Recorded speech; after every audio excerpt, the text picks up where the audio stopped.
né? Certo? Entende? Como é que fala? Tá ok?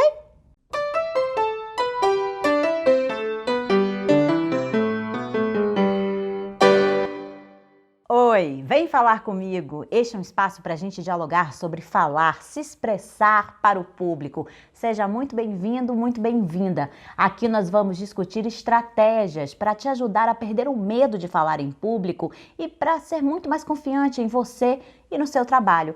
Eu sou Ellen Villanova, jornalista e atriz, e juntando as duas coisas, vou te ajudar a se expressar cada vez melhor. E o tema de hoje do nosso Falando com Ellen é cacoete, o inimigo do seu discurso. E eu vou começar lendo um textinho aqui para vocês. Atenção. Os cacoetes meio que atrapalham o nosso discurso a nível da mensagem mais assertiva para a nossa comunicação.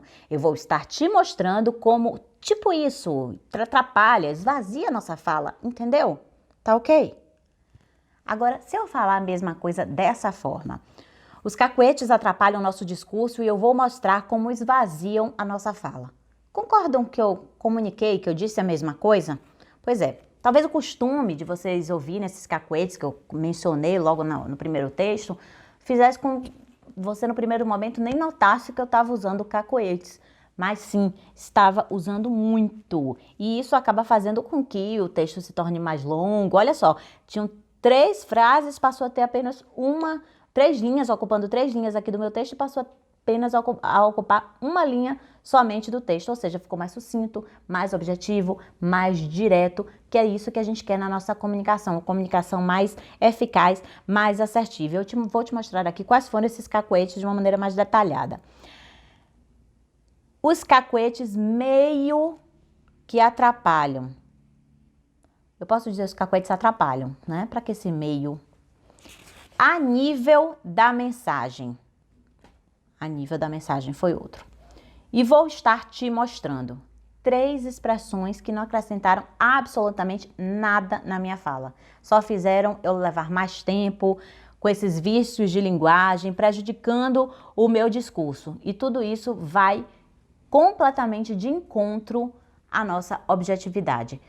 Quem é que tem tempo hoje, gente? Quem é que tem tempo para estar ouvindo de uma forma prolixa o que o outro vai dizer? A gente não tem mais tempo. Ninguém tem mais tempo de sentar na porta de casa, sentado na cadeirinha para ver a banda passar, nem que seja para falar coisas de amor. Tá todo mundo muito apressado. Aliás, eu quero te agradecer por estar aqui doando o seu tempo para ouvir as coisas que eu tenho a te dizer. Com certeza você só vai ficar aí assistindo e vai assistir até o final se tiver interessante conteúdo para você, porque a gente está lotado de coisas para fazer na nossa vida, no dia a dia. As demandas de informação são muito grandes. Então, se a gente quer passar uma comunicação assertiva, eficaz, que chegue, que conecte com o outro, a gente precisa ser muito objetivo na nossa fala.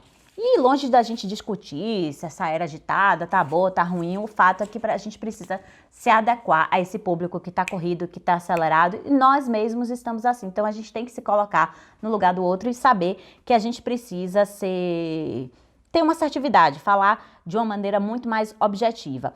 Inclusive, eu queria citar aqui o exemplo de Leandro Carnal. Leandro Carnal, já falei em outra oportunidade, em outro falando com Ellen, que ele costuma... que a gente vai misturar aí um pouco do cacoete com ser prolixo. O que é que acontece quando a gente utiliza muitos cacoetes? A gente acaba partindo para prolixidade, né? Se é que existe essa palavra. A gente acaba partindo para um discurso muito demorado, um discurso que demora de atingir o seu objetivo. E Leandro Carnal fala que a universidade está chegando nesse ponto, de ser ininteligível, com a dificuldade da gente entender o que os professores falam, o que os pesquisadores estão estudando, produzindo de conhecimento para passar para a sociedade, que deveria ser passado para a sociedade de uma maneira muito clara, acaba sendo corrompido por essa vontade da eloquência, do rebuscamento, rebuscamento para ser melhor dizendo, do rebuscamento da fala, da vontade de parecer muito culto, de que estudou muito, como se isso fosse trazer autoridade ao seu discurso, quando na realidade a autoridade vem da objetividade, da clareza, de como a gente fala com essa pessoa de uma maneira simples, passando o nosso conteúdo sem problema nenhum.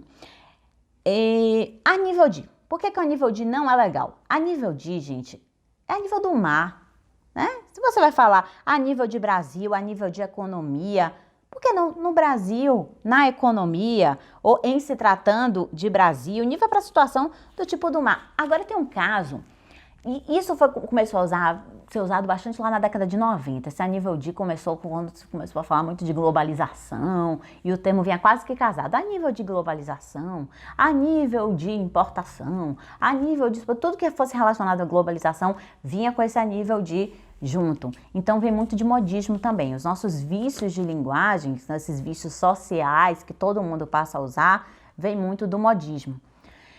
E aí depois a gente começou com tipo assim, lá para o início do século 21, né, anos 2000, ali eu estava começando a minha faculdade, no meio da minha faculdade, e a gente fez até uma campanha pro Fora Tipo Assim. A gente fez uma campanha na revista, num fanzine, que a gente tinha um fanzine de humor, e a gente criou uma matéria Fora Tipo Assim, porque nós, jornalistas, que estávamos começando a faculdade, né, estudantes de jornalismo, na realidade, prestando bem atenção na língua, prestando atenção no como as pessoas se comunicavam, começando a escrever os primeiros textos jornalísticos, a gente sentia muito, incomodava o ouvido da gente, o tipo assim, tipo assim, tipo assim.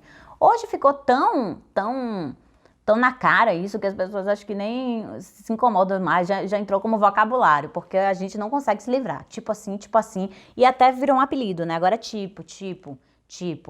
E pra gente chegar logo num ponto aqui que é bem importante, a gente se livrar dos cacuetes totalmente, é muito difícil. É muito difícil. A gente tá sempre ali com o pezinho no né, no então, no certo. O que a gente tem é que se observar, e eu vou falar um pouquinho sobre isso daqui a pouco. Porque primeiro a gente tem que pensar nessas falhas que a gente tem sociais, que é o nível de tipo assim, o tipo e o gerundismo, que veio para atacar a gente aí de uma maneira que a gente não está conseguindo se livrar dele há muito tempo. O gerundismo é você, eu vou estar telefonando para você, você vai estar ganhando esta promoção, eu vou estar fazendo com que você consiga se adaptar direito a tudo que seja parte do seu treinamento, enfim, é o gerundismo que está em voga. Agora, sabe de onde veio isso? Quando eu fiz a minha pós-graduação em Comunicação Organizacional Integrada, que é uma pós-graduação que eu fiz assim que terminou minha faculdade de jornalismo, eu queria me aproximar mais de outras formas de se comunicar, que me ajudou muito até no trabalho que eu faço hoje. E nessa pós-graduação a gente tinha muitas matérias sobre marketing. E uma dessas matérias, a gente falou sobre esse gerundismo, o professor tratou bastante disso. E ensinou pra gente o seguinte: o gerundismo nada mais é do que tentar passar a sensação para o seu consumidor de que ele já está adquirindo aquele benefício, de que já está nas mãos dele. Então, quando ele diz, eu vou estar te passando esta oferta, você vai estar consumindo bônus extra do seu celular. E o que é que lembra a gente, todo esse gerundismo, todas essas expressões? Telemarketing? Veio na sua cabeça telemarketing? Alguém gosta de ouvir um atendente de telemarketing? Me conta aqui, alguém tem algum fetiche por um atendente de telemarketing? É um caso complicado, né? A gente não gosta, a gente desliga, a gente não quer saber, a gente não quer mais ouvir. Eu mesmo estou com um problema para resolver numa dessas operadoras, estou protelando, pagando a mais, só para poder não entrar em contato e me aborrecer, né? Porque com todas aqueles, a senhora não quer estar ouvindo nossa nova promoção, a senhora pode estar adquirindo agora o mesmo do chip e tal, e a gente não quer mais ouvir isso. Então, o gerundismo ficou muito associado à venda, a marketing, porque essa foi a função dele, de dar essa sensação de já estar ganhando alguma coisa, porque quando a gente usa o gerúndio, normalmente a gente usa no presente, né? Algo que já está acontecendo comigo, então se você vai estar realizando aquilo, é porque aquilo já está sendo um benefício para mim. Então veio com essa ideia, mas acabou virando modismo social. As pessoas abraçaram esse gerundismo para suas vidas. Então você vai estar almoçando que horas? Que horas você vai estar vendo televisão? Gente, isso não leva a nada. Sempre que você pensar em cortar, até é uma técnica de escrever,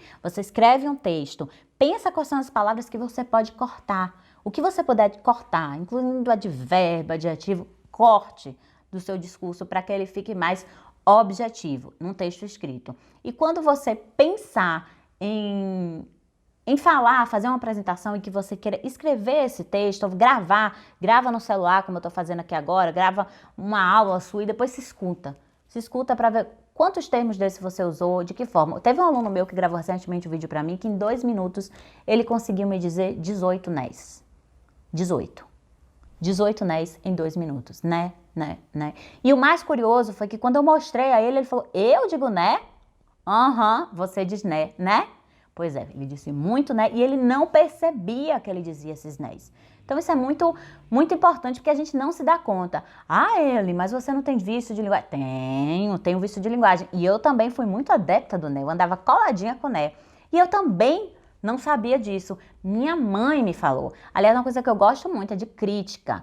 Crítica, eu costumo dizer, aprendi com uma amiga minha, que é consultoria gratuita. Então, se você tem alguma crítica aí para fazer no canal onde você está assistindo, no Instagram, no Facebook, no Facebook, Instagram, no YouTube, comenta aí pra mim, me manda crítica. Se a crítica for muito pesada, me manda no direct, mas me manda, porque eu gosto de saber. E minha mãe fez essa crítica pra mim. Ellen, você fala muito né? Presta atenção enquanto né você fala, isso incomoda, muito né. Sério, mãe? Não sei o que eu comecei a prestar atenção. E realmente, estava lá no ao vivo, no jornalismo, e o né vinha. E sabe por que eles vêm muito? Eles vêm porque é uma estratégia pra gente pensar. Agora, por que a gente não faz isso que eu fiz agora? Uma pausa. Pode apostar, gente, a pausa é muito melhor do que o né, entendeu? Certo. São recursos que a gente começa normalmente utilizando para pensar. E por isso que eles vão tanto no ao vivo. Nos ao vivo dos repórteres, como iam nos meus. Porque o ao vivo você tá ali naquela pressão, naquela adrenalina, a gente falando, só de lembrar me deu nervoso, porque a pessoa falando no seu ouvido aqui, ó.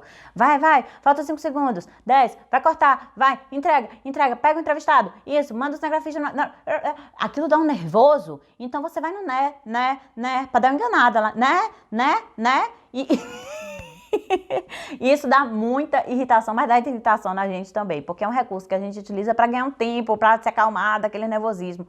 Mas vamos usar mais a pausa, gente. A pausa, ela é muito bem-vinda. Só tem um lugar em que a pausa não é muito benquista, que é no rádio. Porque no rádio fica aquele vácuo, você não sabe se saiu do ar, se a transmissão acabou, se houve um problema lá no como é que chama aqueles aparelhos grandes lá? Me ajuda? No transmissor, né? Você não sabe, a pessoa acabou de falar, pode trocar, né? Mexer lá no dial e mudar a sintonia. Então, realmente, no rádio é complicado, porque você só tem a audição como a sua forma de comunicação com o rádio, né? Você perceber a comunicação do radialista. Mas, em todas as outras situações, pause. A pausa gera expectativa. O que vem aí? Por que ela parou? Pode dar a sua pausa em vez de usar o seu né, o seu certo, entendeu? O seu tá ok. Tá ok? Pois é. Barack Obama faz muito isso. Ele é o rei da pausa. Começa a prestar atenção. Barack Obama é um grande mestre de oratória, alguém que a gente pode pesquisar e aprender muito com ele. E ele faz isso muito bem. Quando ele vai ser perguntado sobre alguma coisa, em entrevistas lá, quando ele ainda era presidente dos Estados Unidos, o repórter pergunta e ele para. Pensa. Take his time. Toma mesmo o tempo dele ali, ó. Observa. Então responde. Então, você pode tomar o seu tempo sim. Claro que a presidente dos Estados Unidos, todo mundo vai esperar para ver o que ele vai falar, né? No caso. Mas a gente também pode, numa palestra, tomar esse tempinho para si, dar uma pausinha. Uma coisa que a gente costuma muito usar cacuete também é para mudar de assunto. Entre um assunto e outro, entendeu? E vai puxar para outro assunto ali. Não tem problema, gente. Dá sua pausa, a gente vai agora para um próximo tópico. E transforma esse entendeu num... Agora nós vamos passar para um próximo tópico, a gente vai entrar no assunto tal. Não tem problema nenhum. Você realmente dá o seu tempo, parar, beber uma água, respirar enquanto você está conversando, tá precisando pensar mais, joga para a plateia, pede para ela fazer uma pergunta, fazer algum comentário. Se a coisa está muito difícil, ela já partindo para quase um branco, que é no episódio de branco a gente falou também dessa possibilidade de você jogar um pouco para a plateia, tornar um pouco uma discussão, caso a coisa fique feia ali na sua memória. Mas no caso dos vícios de linguagem, do né, do é certo, são coisas que começam para a gente ter tempo para pensar e que a gente acaba absorvendo para a gente.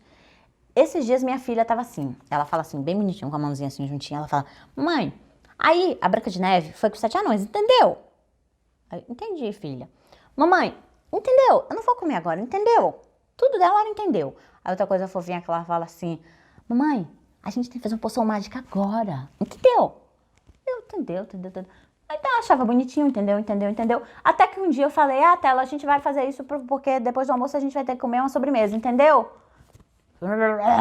Viu aquela, entendeu? Viu aquele eco na minha cabeça de, meu Deus, a esponja, minha esponjinha tá absorvendo tudo de mim. E esse, entendeu, é meu. Ou seja, um vício de linguagem que eu tenho também. O né eu consegui tirar, graças à minha mãe, que ficava ali, ó, me perturbando o juízo. Outra coisa que minha mãe fala muito é que eu falo muito rápido.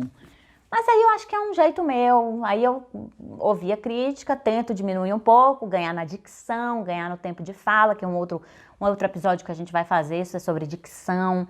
Como a dicção também ajuda a gente a pensar, porque quando eu tô um pouco perdida na minha fala, eu posso articular um pouco mais a minha boca e com isso eu ganho mais tempo. Eu tô fazendo uma dicção de mais qualidade para quem tá me ouvindo, mas eu também tô ganhando mais tempo para raciocinar com essa dicção bem desenvolta. Então, também é uma estratégia para a gente ganhar tempo. Mas, como eu estava dizendo, graças à minha mãe, aí me perdi, voltei, tô super tranquilo.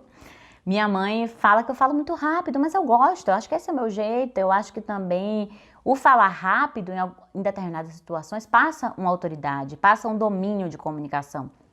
Uma vez eu estava fazendo um ao vivo para o Carnaval em Salvador, na saudosa TV Salvador, que era Globo Internacional também, transmitia para eles, e eu estava fazendo carnaval, quando eu terminei, minha diretora falou no meu ponto, nossa, Helen, quanta coisa você conseguiu falar em tão pouco tempo, e parabenizando, elogiando, porque assim, quando você tem uma rapidez de fala que a pessoa consiga te entender, tá tudo bem você falar rápido, só para dar uma satisfação à minha mãe, que minha mãe sempre falou que eu falo muito rápido, mas eu acho que às vezes dá um ganho também de dar uma sapiência de que, poxa, ela tem habilidade, né? Ela fala rápido, ela pensa rápido, ela improvisa rápido. Então isso também pode funcionar bem. E funciona muito melhor do que o né. Então, se o seu pensamento tá ali acelerado, você tomou um café bem forte, tá conseguindo falar super rápido, tá tranquilo também, desde que sua pronúncia se faça entender. E, claro, tem momentos também, tem assuntos que vão determinar uma fala mais lenta, uma fala mais pausada. Mas o que é mais importante, gente, é que você não tem esses recursos que prendam a atenção do seu público de uma forma negativa. Porque o que acontece quando a pessoa tem um vício de linguagem muito forte é que a gente deixa de prestar atenção no conteúdo para ficar observando aquilo.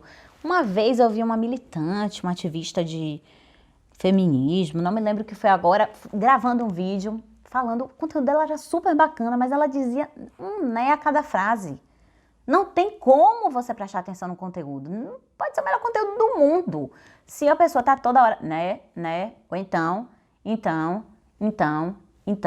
é bem complicado a gente fazer isso. Tem uma questão também, que eu anotei aqui para falar para vocês, que é sobre a linguagem enfática. Esse né, esse então também, além de ser o tempo para pensar, ele pode ser também uma estratégia para a gente se assegurar que a pessoa está ouvindo a gente. Mas você há de concordar comigo que isso é muito válido, por exemplo, no telefone. Eu vou ligar para alguém e vou conferir, né? Na realidade, a linguagem enfática, ela serve bastante para isso. Conferir se ela tá me ouvindo. Oi, tá me ouvindo? Oi, alô? Tá me ouvindo? Tá me ouvindo. Aí eu vou e falo, né? Ou no vídeo, agora chamada de vídeo. Tá me vendo? Não é só tá me ouvindo, né? Tá me vendo? Tô vendo você? Não, tá pausando. Não, tá. Pausou o vídeo. Minha filha já fala, 3 anos. Pausou, mamãe, pausou. Não, desconectou.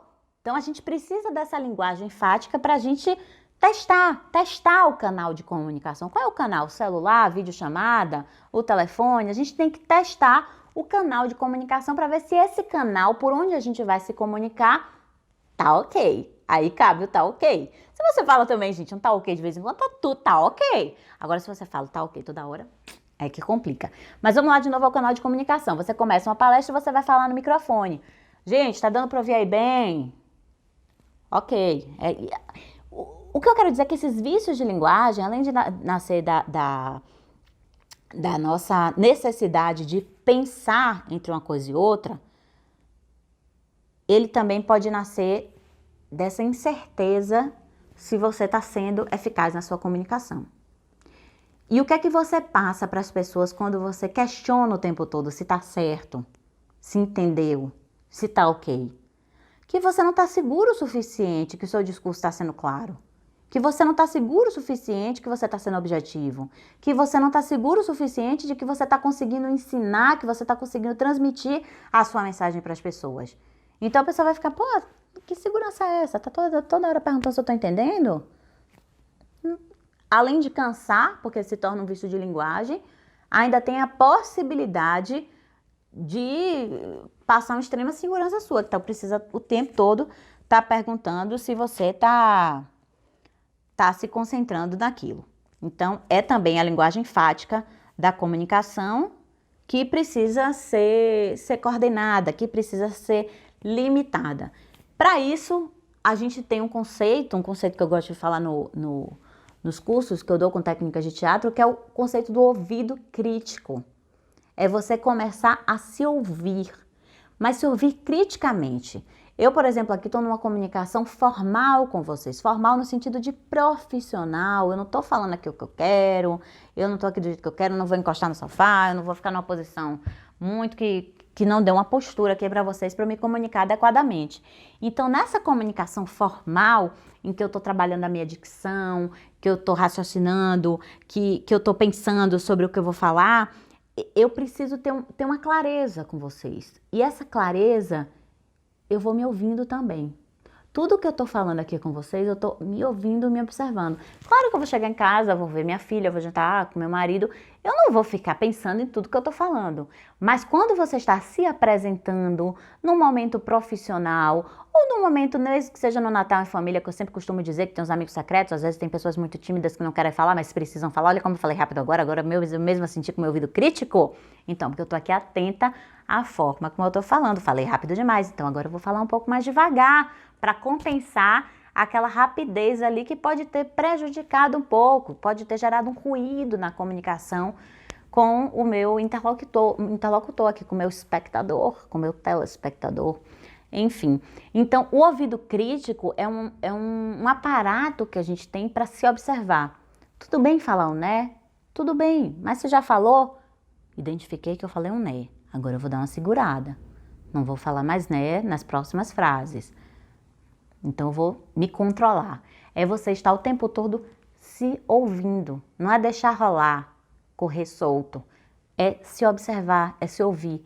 Isso vai servir não só para os vícios de linguagem, para você ter mais consciência se você está se repetindo, se você está sendo agradável ou não, se sua voz está bacana. Esse ouvido ali, ó, que está lhe criticando no sentido positivo, não é a crítica que vai lhe derrubar, é uma análise crítica, uma coisa que você tá construindo, tá percebendo.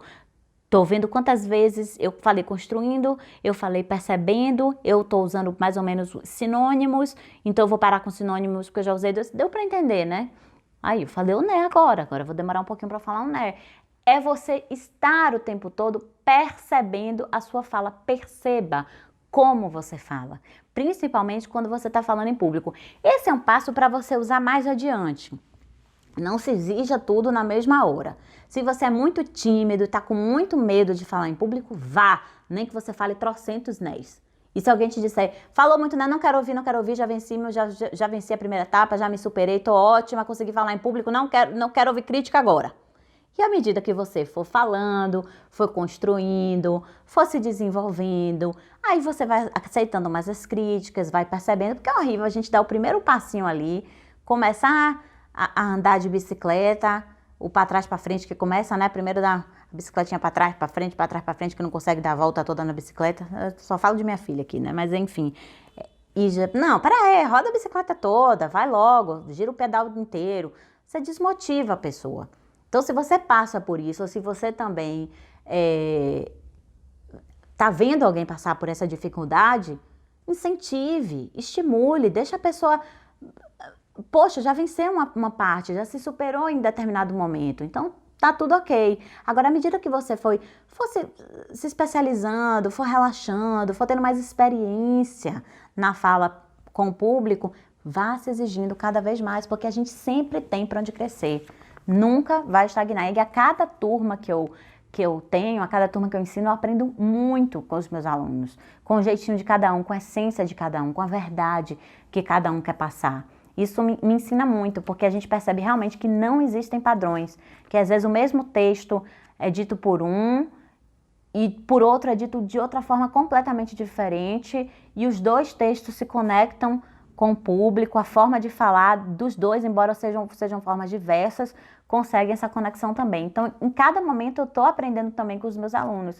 E eu quero que você aprenda consigo mesmo, a cada momento, a cada vitória que você vença, a cada palco que você suba, a cada desafio que você consiga superar no seu objetivo de falar em público, que você vá melhorando as suas estratégias para conseguir ficar cada vez mais expressivo, cada vez falar melhor. E uma dessas estratégias, sem dúvida, é esse ouvido crítico, de se percebendo para não se repetir, para não dizer certos vícios de linguagem, para não usar coisas que vão esvaziar a sua comunicação, que não vão dizer nada, como esses que eu citei, né? Tipo assim, meio que a nível de vou estar fazendo, que são os vícios que eu chamo de sociais, porque tá todo mundo falando, e os vícios individuais que cada um tem, né, entende, que são os cacuetes verbais de uma maneira geral.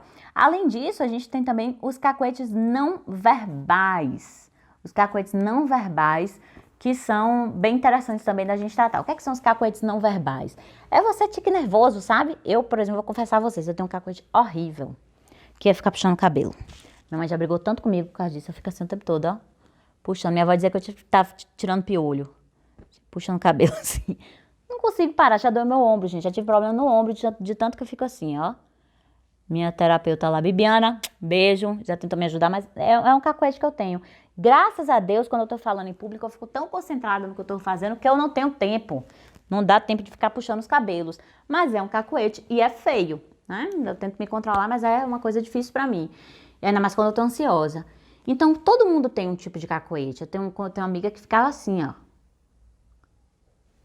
Né? Uma ansiedade, são coisas que a gente tem que tentar trabalhar, até porque não faz bem pra gente. Eu, por exemplo, tinha problema no ombro.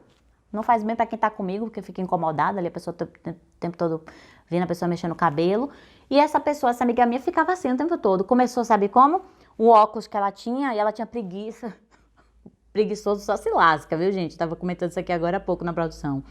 Ela ficava com preguiça de ficar empurrando aqui, sabe? Aí, pessoa preguiçosa deitada fazia assim, ó. Pro óculos subir. Pronto, tirava o óculos e continuava. Fazendo assim, que é parecido com os vícios de linguagem. A gente começa a usar por uma determinada razão, para pensar, para checar informação, insegurança, e vira vício. De repente você tá usando, não é para pensar, não é para checar informação, é só porque você se viciou a usar aquilo, e todo vício é muito difícil de tirar. Com os cacuetes não verbais também. Gente que mexe na gravata o tempo todo, que sobe a calça. Já viu? Já teve gente assim que sobe a calça, que mexe no cinto, que bota o óculos o tempo inteiro, sem razão, que bota o tempo todo... Ah, homem. Isso me dá uma agonia. Homem que não tem cabelo grande, tá o tempo todo botando atrás da orelha. Já viram? Não tem cabelo grande, mas tá o tempo todo, ó, botando o cabelo atrás da orelha. Vixe, que agonia que me dá isso. Então, você tá assistindo um discurso desse e a pessoa tá o tempo todo assim, não tem discurso bonito no mundo que vai acontecer pra você. Você vai querer ficar olhando quantas vezes ele vai botar o cabelo atrás da orelha. Outra coisa também é quando a gente tá em pé, né? Se balançando, chacoalhando. Dá agonia, sabe o quê? Avião. A gente tá dentro do avião e a pessoa tá atrás da gente, ó. A cadeira da gente fica junto balançando, né? E isso a gente faz às vezes no palco. O nervoso não percebe. Aí não é ouvido crítico, é um corpo crítico que se perceba nessa construção. Que é o que a gente trabalha muito no teatro. Essa liberdade do corpo, a gente conseguir se expressar, esse conhecimento do corpo que a gente tem. Com as práticas, com as técnicas de teatro, a gente consegue perceber esse corpo de uma maneira mais intensa e mais clara. A ponto de você estar no palco e estar dançando, quando a gente fica, né?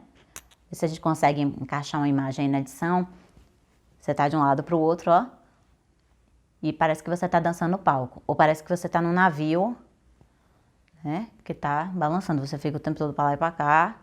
E a pessoa começa a prestar mais atenção no seu balanço, né? Do que no que você tá falando.